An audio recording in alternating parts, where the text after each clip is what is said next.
యేసు నామమున వందనాలు చెల్లిస్తున్నాను. ఒక పాట పాడుకుందాము. చింతలేదిక యేసు పుట్టెను వింతగను బేత్లెహేమందున, చెంత చేరెను రాండి సార్వజనాంగమా, సంతసముందుమా. దూత తెలిపెను గొల్లలకు శుభవార్త, నాదిన సంభవింతగా. ఖ్యాతి మీరగవారు యేసుని గాంచిరి, సుతుల నరించిరి. ఖ్యాతి మీరగవారు యేసుని గాంచిరి, స్తుతుల నరించిరి. చింతలేదిక యేసు పుట్టెను వింతగను బేత్లెహేమందున, చోకగనుగొను జ్ఞానులెంతో మక్కువతో నా ప్రభుని గనుగొన. జాక్కక బేత్లెహేపురమున జోచిరి, కానుకలిచిరి. చక్కగా బేత్లెహేపురమున చోచిరి, కానుకలర్పించిరి. చింతలేదిక యేసు పుట్టెను వింతగను బేత్లెహేమందున, కన్య గర్భమునందు బోటెను కరుణగల్ రాక్షకుడు క్రీస్తుడు. ధన్యులగుటకు రండి వేగమే దీనులై, సార్వమాన్యులై.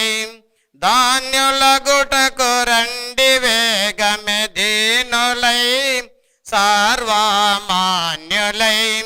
చింతలేదిక యేసు పుట్టెను వింతగను బేత్లెహేమందున, పాపమెల్లను పరిహరింపను పరమ రక్షకుడు అవతరించెను. దాపు చేరిన వారికిడుగడు భాగ్యము, మోక్ష భాగ్యము. దాపు చేరిన వారికిడుగడు భాగ్యము, మోక్ష భాగ్యము. చింతలేదిక యేసు పుట్టెను వింతగను బేత్లెహేమందున, చెంత చేరెను రాండి సార్వజనాంగమా, సంతసముందుమా. యేసు ప్రభు దేవునికి మహిమ కలుగును గాక. ఈ సమయంలో దైవ మహిమలు టీవీ కార్యక్రమం ద్వారా మరి వింటున్న ప్రేక్షకులకు నా హృదయపూర్వకమైన వందనాలు మీ అందరికీ తెలియజేస్తూ ఉన్నాను. ఈనాటి మరి స్పాన్సర్ గారు ఈట ఇజ్రాయెల్ గారు మరియు సుశీలమ్మ, వారి కుటుంబాన్ని దేవుడు, వారి పిల్లలను వారి కుటుంబాన్ని దేవుడు దీవించునుగాక. సమయంలో మరి పరిశుద్ధ బైబిల్ గ్రంథంలో దేవుని మాటలు మనము చూసుకుందాం. మత్తయి సువార్త 1వ అధ్యాయము 21వ వచనం. ఈరోజు యేసుక్రీస్తు ఈ లోకమునకు ఎందుకు వచ్చినాడు, ఎందుకు పుట్టినాడు అంశం. ఈరోజు యేసుక్రీస్తు ఎందుకు ఈ లోకానికి వచ్చినాడు, ఎందుకు పుట్టినాడు. ఒకవేళ సింపుల్గా చెప్పుకోవాలంటే క్రిస్మస్. మరి క్రిస్మస్ ఈరోజు సీజన్, క్రిస్మస్ సీజన్. ఈ దినాలన్నీ క్రైస్తవులు అనబడిన వారికి ఈ దినాలు చాలా ప్రాముఖ్యమైన దినాలు, చాలా విలువైన దినాలు. చాలామంది మరి క్రీస్తును ఆరాధించడానికి మరి చాలామంది ఆతృతతో వెళ్తూ ఉంటారు. ఈ దినాలు క్రీస్తు దగ్గరికి వెళ్ళాలని, క్రిస్మస్ ఎప్పుడు వస్తుందని ఎదురు చూస్తూ ఉన్నారు చాలామంది కదా. మీరు వింటున్న ప్రేమైన దేవుని బిడ్డలారా, క్రిస్మస్ ఎప్పుడు వస్తుందని మీరు ఆశిస్తున్నారు.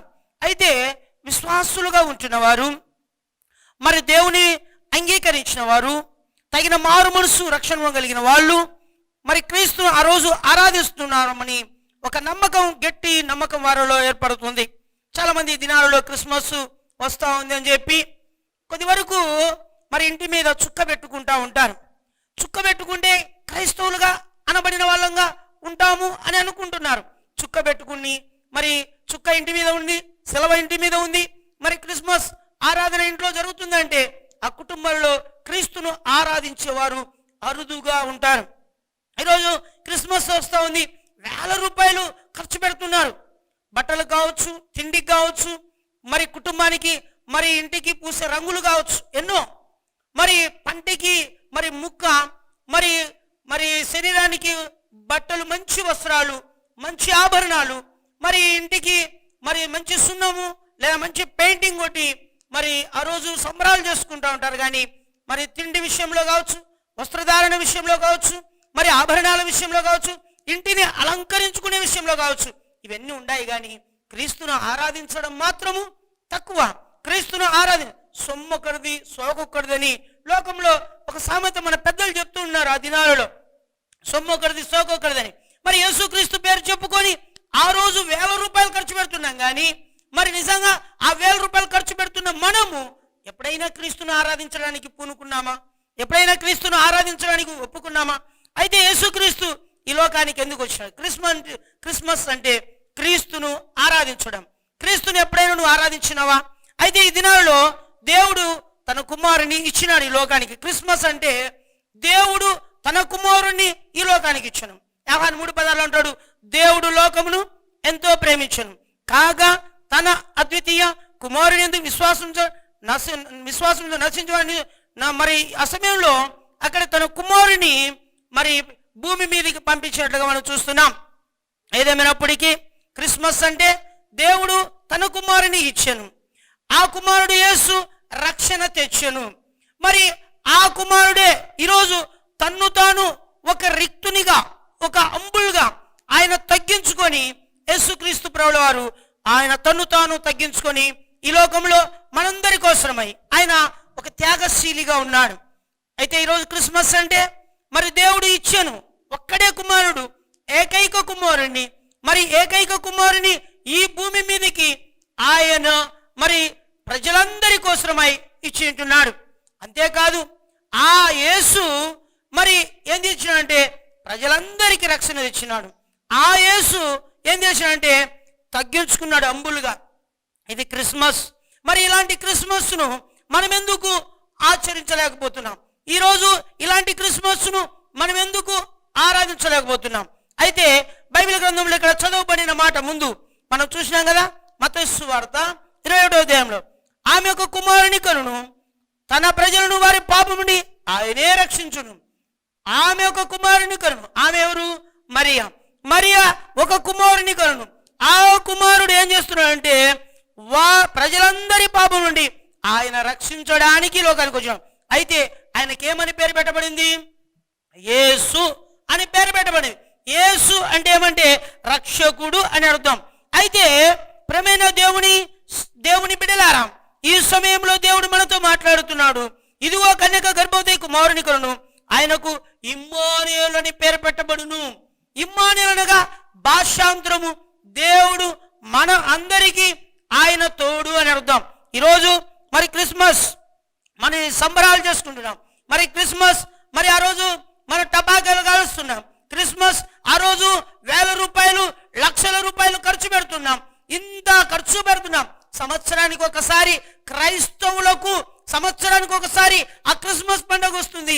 ఆ క్రిస్మస్ రోజే 1000 రూపాయలు, లక్షల రూపాయలు ఖర్చు పెడుతున్నాం. కానీ మరి ఆ లక్షలు ఇచ్చిన దేవుణ్ణి, నిన్ను పుట్టించిన దేవుణ్ణి నువ్వు ఎంతవరకు ఆరాధిస్తున్నావు?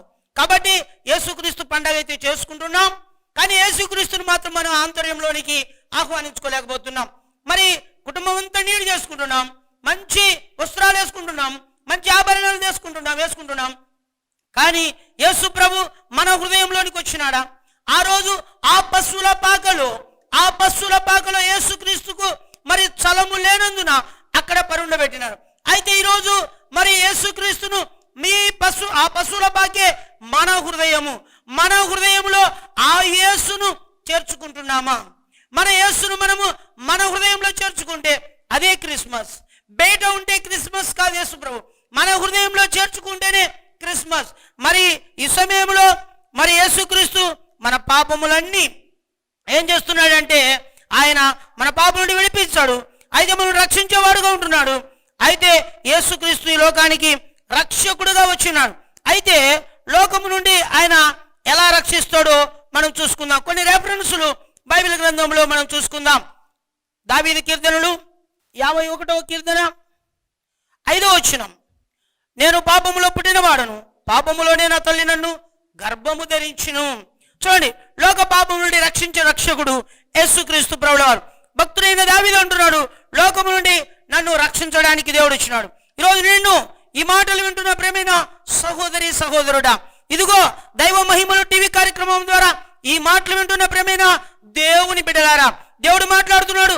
మరి ఇదిగో లోక పాపం నుండి ఆయన రక్షించే దేవుడై ఉన్నాడు. మరి ఈరోజు ఆయన రక్షించే దేవుడే గాని ఆయన శిక్షించే దేవుడు కాదు ఎంత మాత్రం. కాబట్టి అందుకనే ఈ సమయంలో మరి చదవబడిన మాటను చూస్తే దావీదు అంటున్నాడు, నేను పాపములోనే పుట్టినాను, పాపములోనే నా తల్లి నన్ను గర్భము ధరించెను అని చెప్తూ ఉంది. అంతేకాదు మరి బైబిల్ గ్రంథంలో చూసినట్లయితే మరి లూకా సువార్త 19వ అధ్యాయంలో 10వ వచనం అంటే, నశించిన దానిని వెదికి రక్షించడానికి మనిషి కుమారుడు ఈ లోకానికి వచ్చెను. ఎందుకు వచ్చినాడు? నశించిపోవడము దేవునికి ఇష్టం లేదు. అందుకే ఏకైక కుమారుడైన ఆ యేసుక్రీస్తు ప్రభువారి, యేసు అంటే రక్షకుడు, క్రీస్తు అంటే అభిషక్తుడు, ఇమ్మానుయేల్ అంటే మరి ఈరోజు మనకు తోడు అని అర్థం. అలాంటి దేవుడు ఈరోజు మీ ముందు ఉన్నాడండి. మరి అలాంటి దేవుణ్ణి నువ్వు గుర్తించలేకపోతున్నావు. ప్రేమైన దేవుని బిడ్డలారా, ఇదిగో ఈరోజు ఈ మాటలు వింటున్న ప్రేమైన దేవుని బిడ్డలారా, దేవుని గుర్తించు. ఇదిగో నీ పాపములన్నీ ఆయన క్షమించు వాడు ఉన్నాడు యేసు. మరి ఈరోజు ఎందుకు వచ్చినాడంటే లోక పాపముల నుండి ఆయన విడిపించడానికి వచ్చినాడు. లోక పాపం మోసుకొని పోతున్న దేవుని గొర్రెపిల్ల అని బైబిల్ గ్రంథంలో కూడా వ్రాయబడిన మాటలు ఎన్నో ఉన్నాయి. కాబట్టి ఈ సమయంలో లోక పాపములు మోసుకొని పోతున్న దేవుని గొర్రెపిల్ల మీ ముందుకు వచ్చినాడు. మీ ముందుకు వచ్చి మిమ్మల్ని ఆయన రక్షించడానికి వచ్చినాడు. శిక్షించే దేవుడు కాదు యేసు. యేసు అంటే రక్షకుడు, మరి భక్షకుడు కాదు, ఆయన రక్షించేవాడుగా ఉన్నాడు. ఈరోజు క్రిస్మస్ ఆచరణలోనికి మీరు వస్తున్నారా? క్రీస్తును ఆరాధించడానికి వస్తున్నారా? ఇదిగో మీరు ధన్యులు. మరి దయాప్రాప్తురాలా నువ్వు ధన్యురాలు అని మరియా అన్నట్లుగా ఈరోజు ఈ సమయంలో ఈ మాటలు నీ ఇంట్లోకి వచ్చినాయి. ఈ మాటలు వింటున్న ప్రేమైన సహోదరి సహోదరుడా, నువ్వు ధన్యునివి, నువ్వు ధన్యురాలు. నీ కుటుంబంలో బ్లెస్సింగ్స్ వస్తున్నాయి. ధన్యులు అంటే ఏమని తెలుసా? ఆశీర్వాదాలు ఉన్నాయని అర్థం. ఈరోజు ప్రభువు మీ దగ్గర ఉంటే ఆశీర్వాదాలు దండిగా ఉంటాయి. ఆ ప్రభువు మీ దగ్గర లేకపోతే ఆశీర్వాదాలు అరుదుగా ఉంటాయి. కాబట్టి ఒకవేళ మీ పితరులు సంపాదించిన ఆస్తుల్లో మీరు బాగుండొచ్చు, కానీ ఒకరోజు ఈ ఆస్తులన్నీ వదిలిపెట్టిపోవాల్సిన రోజు ఒక రోజు ఉంది. అయితే ఒక రోజు నువ్వు వెళ్తూ వెళ్తూ రక్షణ తీసుకుని వెళ్ళే రోజు ఒక రోజు ఉంది. కాబట్టి ఏదేమైనప్పటికీ ఈ సమయంలో నశించిందని వెదికి రక్షించడానికి మనిషి కుమారుడు ఈ లోకానికి వచ్చానని వాక్యము తెలియజేస్తుంది. అయితే బైబిల్ గ్రంథంలో 1వ తిమోతికి రాసిన పత్రిక 1వ అధ్యాయము 10వ వచనంలో, పాపను రక్షించుటకు క్రీస్తు యేసు ఈ లోకానికి వచ్చెను. ఎందుకు వచ్చినాడు? ఒకసారి మనం గ్రహించినామా?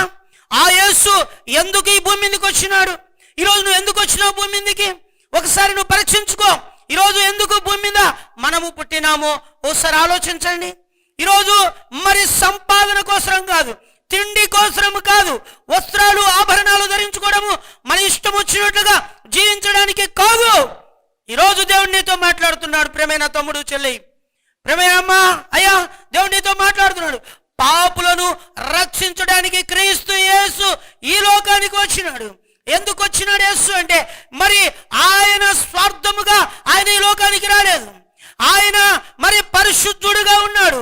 ఆయనలో జన్మ పాపము లేదు, ఆయనలో కర్మ పాపము లేదు. అయితే ఆయన పుట్టుకలో కానీ, ఆయన ఎదుగుదలలో కానీ, ఆయన మరణంలో కానీ, ఆయన పునరుద్ధానంలో కానీ ఏ మాత్రము పాపము ఎక్కడ చోటు చేసుకునేది లేదు. ఈ సమయంలో యేసు ఎందుకు వచ్చినాడో తెలుసా? ఎందుకు పుట్టినాడో తెలుసా? నిన్ను రక్షించడానికే. పాపను రక్షించుటకు క్రీస్తు యేసు ఈ లోకానికి వచ్చెను అని వాక్యం తెలియజేస్తుంది. అంతేకాదు ఆది కాండము 28వ అధ్యాయము 18వ వచనంలో ఓ మాట రాయబడింది. అక్కడ ఏముందంటే, ఇదిగో నేను నీకు తోడై ఉండి నీవు వెళ్ళి ప్రతి స్థలము నిన్ను కాపాడుచు ఈ దేశము నిన్ను మరలా రప్పించాను. నేను నీతో చెప్పినది నెరవేర్చే వరకు నిన్ను విడవను, వదలను. ఇది యాకోబుతో చెప్పిన మాట. ఈరోజు ఈ మాట వింటున్న ప్రేమ బిడ్డలారా, నీతో కూడా దేవుడు చెప్తున్నాడు. నిన్ను విడవను, నిన్ను ఏడబాయను, నీతో చెప్పినది నెరవేర్చు వరకు నిన్ను ఆయన వదిలిపెట్టేవాడు కాదు. ప్రపంచము సర్వనాశనము కావాలని ఆయన ఉద్దేశం ఏమాత్రము లేదు. అందరినీ ఆయన రక్షించేవాడుగా ఉన్నాడు. ఆయన ఎదుట కులము గాని, మతము గాని, మనిషి గాని ఆయన దగ్గర భేదము అనేది లేదు. ఆయన దగ్గర తారతమ్యం లేదు. ఈరోజు నీ దగ్గర కానీ, ఒకవేళ నా దగ్గర కానీ తారతమ్యం ఉండొచ్చు, కానీ యేసు దగ్గర ఏమాత్రము తారతమ్యమే లేదు. ఆయన ఈరోజు నిన్ను నన్ను ఆయన రక్షించువాడుగా ఉన్నాడు. అంతేకాదు, మరి యేసు ప్రభువు వారు ఏమైనాడు తెలుసా? ఎందుకు వచ్చినాడు తెలుసా? మొట్టమొదట పాపను రక్షించడానికి వచ్చినాడు. రెండవది ప్రజలకు తోడుగా ఉండడానికి వచ్చినాడు. భార్యకు భర్త తోడు, భర్త భార్యకు తోడు, వాళ్ళిద్దరు పిల్లలకు తోడు, వాళ్ళ కుటుంబము అలాగా క్రీస్తు ఆ కుటుంబానికి తోడు. ఈరోజు దేవుడు నీ కుటుంబానికి ఆయన తోడుగా ఉన్నాడు. నువ్వు నమ్ముతున్నావా లేదో, నువ్వు విశ్వసిస్తున్నావా లేదో, నిన్ను యేసుక్రీస్తు మరి పుట్టుక విషయంలో దీని వెనకల దాగబడిన మర్మం ఏంటంటే, మరి యేసు నిన్ను రక్షించడానికి వచ్చినాడు, నీ పాపం నుండి నిన్ను విడిపించడానికి వచ్చినాడు. అంతేకాదు, దేవుడు నీకు ఆయన తోడుగా ఉండడానికి వచ్చినాడు. ఎప్పుడైనా ఎవరైనా ఒంటరిగా ఉంటే భయము బిక్కున భయపడుతూ ఉంటాం, మరి భయపడుతూ ఉంటాం, అయ్యో ఏం జరుగుతుందో అని. అయితే నువ్వు భయపడాల్సిన అవసరం లేదు. ఇమ్మానుయేలు దేవుడుగా, ఆయన లోకరక్షకుడుగా, ఆయన మార్పు లేని దేవుడుగా, ఆయన మారని దేవుడుగా, ఆయన నిన్న నేడు నిరంతరమును ఏకరీతికున్న దేవుడు, ఆయన సర్వాధికారి ఆయన దేవుడు. ఆయన ఈరోజు నీ ముందుకు వచ్చినాడు. ఆయన నీకు తోడుగా ఉన్నాడు. ఇమ్మానుయేలు దేవుడుగా ఆయన నీతో ఉండడానికి ఇష్టపడుతున్నాడు.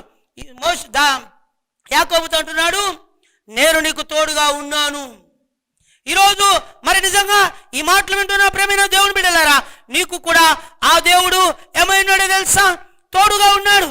అయితే బైబిల్ గ్రంథంలో మరి 39 ఆదికాండము 39వ అధ్యాయము 23వ వచనంలో, యెహోవా అతనికి తోడైనను గనుక ఆ సరసల అధిపతి అతని చేతికి అప్పగించెను. మరి ఈ సమయంలో యోసేపుకు దేవుడు తోడై ఉన్నాడు. ఆ యొక్క జైల్లో అధికారి ఆయనకు అధికారము అనుగ్రహించినాడు. యోసేపుకు దేవుడు తోడై ఉన్నాడు. ఈరోజు ఈ మాటలు నువ్వు వింటున్నావు కదా.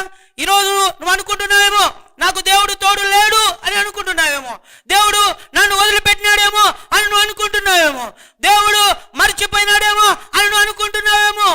ఈరోజు దేవుడు మరి యోసేపుకు తోడైనట్లుగా నీకు కూడా ఆయన తోడై ఉన్నాడు. అంతేకాదు, బైబిల్ గ్రంథములో 2వ రాజుల గ్రంథము 18వ అధ్యాయంలో 7వ వచనం, కావున యెహోవా అతనికి తోడుగా ఉండెను, తాను వెళ్ళిన చోట ఎలా అతడు జయము పొందెను. ఈ సమయంలో అష్షూరు రాజు సేవ చేయకుండా అతని మీద తిరగబడేను. మరి అతడు అష్షూరు రాజు ఏమంటున్నాడంటే, సేవ చేయకుండా తిరగబడుతుండగా, అయితే ఈ సమయంలో దేవుడైన యెహోవా ఏమైందంటే హిజ్కియాకు తోడై ఉన్నాడు. ఎక్కడికి వెళ్ళినా దేవుడు తోడై ఉన్నాడు. ఈరోజు మరి నీకు కూడా ఆయన తోడై ఉన్నాడు. బైబిల్లో ఒక యోప్తా అనే రాజు ఉన్నాడు.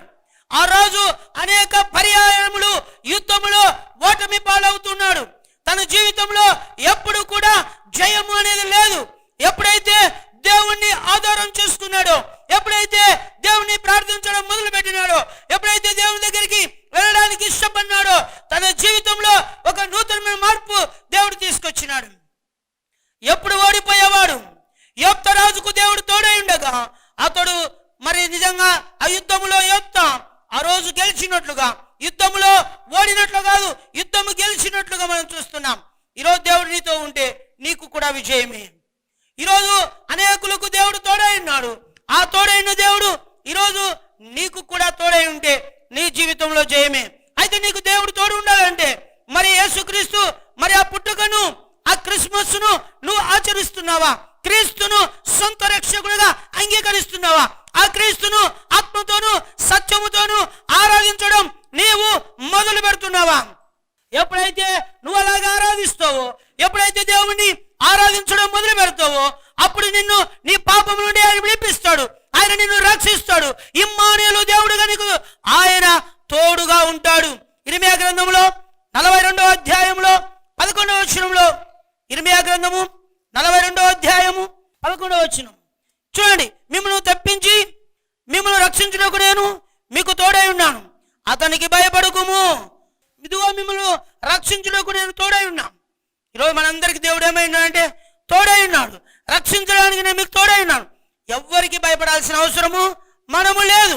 కాబట్టి ఇశ్రాయేలు ప్రజలకు దేవుడు ఈ సమయంలో మరి మాట్లాడుతున్న మాటలు, ఈ మాటలు మరి దైవ మహిమలు టీవీ ద్వారా మరి ఈ మాటలు వింటున్న వారు మీరు ఒకవేళ భయపడుతున్నారేమో, ఒకవేళ బెంగతో దిగులతో మరి వేదన పడుతున్నారేమో.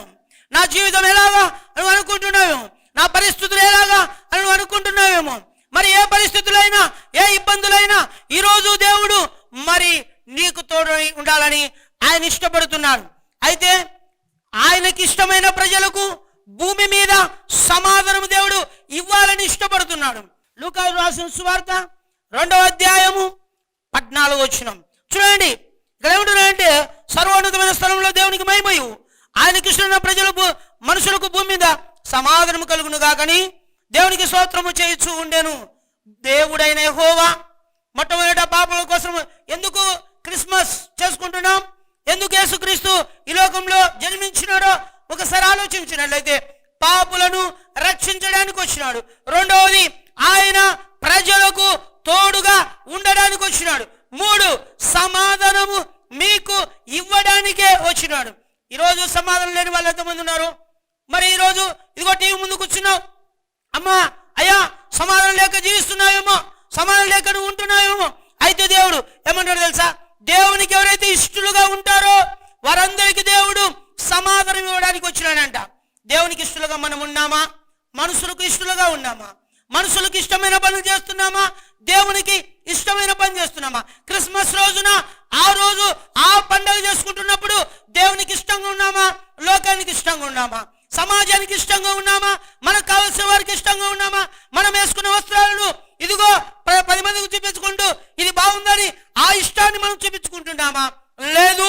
ఇదిగో మనము దేవుని ఆత్మతో సత్యముతో ఆరాధిస్తూ ఆ క్రిస్మస్ ఆరాధన జరుపుకుంటూ ఆ భగవంతుడైన ఆ యేసుక్రీస్తు ప్రభుల వారిని నీ నోటితో ఒప్పుకొని ఆయనను ఆరాధిస్తూ ఆయనను సేవించిన యెడల మరి నిజంగా నీ జీవితంలో సమాధానం దేవుడు ఇస్తాడు. ఈ రాత్రి ఈ సమయంలో దేవుడు నీ జీవితంలో ఆయన సమాధానం ఇవ్వబోతున్నాడు. నీ జీవితంలో ఏమి ఇవ్వబోతున్నాడు? ఆయన సమాధానము ఇవ్వబోతున్నాడు.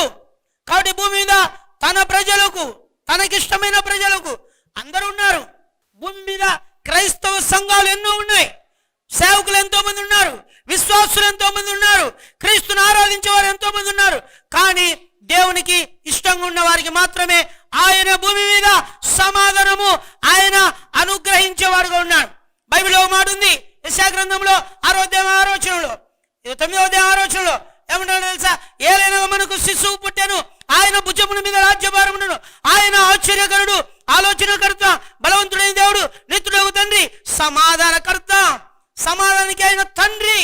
ఆయన సమాధానము నీ జీవితంలో లేకపోతే ఆయన సమాధానం ఇవ్వబోతున్నాడు. ఈరోజు చాలా మంది సమాధానం కోసం సంత వీధుల్లో ఎత్తుకుతున్నారు, సమాధానం కోసం ప్రజల దగ్గరికి వెళ్తున్నారు, సమాధానం కోసం జ్యోతి స్కూల్ దగ్గరికి వెళ్తూ ఉన్నారు, సమాధానం కోసం పెద్దల దగ్గరికి వెళ్తున్నారు, సమాధానం కోసం మరి ఏమేమో మరి చేస్తూ ఉన్నారు. అయితే సమాధానం దొరకడం లేదు. ఆత్మహత్యలు ఎక్కువైపోతున్నాయి, మరణ వార్తలు ఎక్కువైపోతున్నాయి. డబ్బు ఉంది, ఆత్మహత్య, మరి అన్ని ఉన్నాయి, పిల్లలు ఉన్నాయి, భార్య ఉన్నారు, అందరున్నా కూడా అందగాడైనా అందహీనుడైనా మరి ఏదేమైనప్పటికీ ఈరోజు సమాధానం లేకపోవడం ద్వారా ఆత్మహత్యలు చేసుకుంటున్నారు. సమాధానం కావాలంటే ఒక సుపీరియర్ అయిన యేసుక్రీస్తు దేవుడు మాత్రమే భూమి మీద నీకు సమాధానం ఇవ్వగలడు. అందుకే అంటున్నాడు, ఏలైనగా ఆయన మనకేమైనాడు? శిశువు పుట్టాను. ఆయన భుజముల మీద ఏముందో తెలుసా? రాజ్యభారం ఉంది. మన భుజాల మీద మనం వేసుకున్న సొక్కా ఉంది, మన భుజాల మీద మనం మోస్తున్న మన పిల్లలు ఉన్నారు. కానీ ఆయన భుజం మీద మనల్ని మోస్తూ ఉన్నాడు, పాప భారం మోస్తున్నాడు, ప్రపంచాన్ని అంతా ఆయన మోస్తూ ఉన్నాడు. ఈరోజు నీకు సమాధానం ఇవ్వాలని ఆయన ఇష్టపడతా ఉన్నాడు. అంతేకాదు బైబిల్ గ్రంథంలో హగ్గయి గ్రంథము 2వ అధ్యాయము 9వ వచనంలో మాట చూద్దాం. ఈ స్థలం ముందు నేను సమాధానం నిల్వ అనుగ్రహించుచున్నాను, ఇదే సైన్యములకు అధిపతి అయిన యెహోవా వాక్కు. ఈ స్థలములో ఎప్పుడు? ఇదిగో దైవ మహిమలు టీవీ కార్యక్రమం ద్వారా ఈ మాటలు వింటున్న ప్రేమైన దేవుని బిడ్డలారా, ప్రేమైన ప్రేక్షకులారా, ఈ మాటలు మీరు వింటున్నారు కదా, ఈ మాటలు మీ ఇంటి ముందుకు వచ్చినాయి కదా, ఈ మాటలు మీ ఇంట్లోకి వచ్చినాయి కదా, ఈ మాటలు మీరు వింటున్నారు కదా. అయితే మీ మధ్యలోనికి దేవుడు సమాధానం తీసుకొస్తున్నాడు, మీ మధ్యలోనికి. అందుకే ఈ స్థలమందు, ఏ స్థలమందు? మీరు వాక్యం వింటున్నారు కదా, ఆ స్థలమందు ఈ మాటలు వినబడుతున్నప్పుడు ఈ మాటలే దేవుని మాటలుగా మీ జీవితంలో ఆయన సమాధానము ఇవ్వడానికి వచ్చినాడు, ఆయన అనుగ్రహిస్తున్నాడు. అంతేకాదు కొలస్సీలకు రాసిన పత్రిక 1వ అధ్యాయము 20వ వచనం, శిలువ రక్తం చేత సంధి చేసి ఆయన ద్వారా సమస్తమును, అవి భూలోకము సంబంధమైనను పరలోక సంబంధము, వాటి నుండి ఆయన ద్వారా తనతో సమాధానపరచుకొనవలెనని తండ్రి అభిష్టమాయను. గమనించండి, ఈ సమయంలో శిలువ రక్తం చేత సంధి చేసి ఆయన ద్వారా సమస్తము, అవి భూలోకమందైనను అవి పరలోక సంబంధమైనను, అయితే వాటిని అన్నిటి విషయంలో ఆయన ద్వారా మనకి ఈరోజు ఏమొస్తుంది తెలుసా? తనతో సమాధానపరచుకుంటా ఉన్నాడు, మనతో సమాధానపరచుకుంటూ అది తండ్రికి ఇష్టమైంది. అయితే యేసుక్రీస్తు ప్రభుల వారిని ఏకైక కుమారుని భూమి మీదకి పంపించడానికి ఆయనకి ఇష్టమైంది. అంతేకాదు ఆయన శ్రమలలో, ఆయన ఇబ్బందులలో, ఆయన రక్తమడుగులలో ఆ యేసుక్రీస్తు ప్రభుల వారు ఉండడం ద్వారా కూడా ఆ యెహోవా దేవునికి, ఆ తండ్రికి ఇష్టమాయను.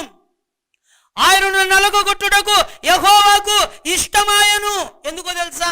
నీకు సమాధానం ఇవ్వడానికి, నాకు సమాధానం ఇవ్వడానికి, పాపలను రక్షించడానికి. అంతేకాదు ఇమ్మానుయేలు దేవుడుగా ఉండి ఆయన నీకు తోడుగా ఉండడానికి. అంతేకాదు ఈరోజు నీ జీవితంలో ఆయన సమాధానము ఇవ్వడానికే ఆయన వచ్చి ఉంటున్నాడు. కాబట్టి ఈ సమయంలో అటు సమాధానం పొందుకోవాలని ఇష్టపడుతూ ఉంటే ఖచ్చితంగా మన జీవితంలో మనం పొందుకోగలం. అయితే మత్తయి సువార్త 4వ అధ్యాయం 16వ వచనంలో, గలిలయులారా, చీకటిలో కూర్చున్న ప్రజలు గొప్ప వెలుగును చూచుచున్నారు.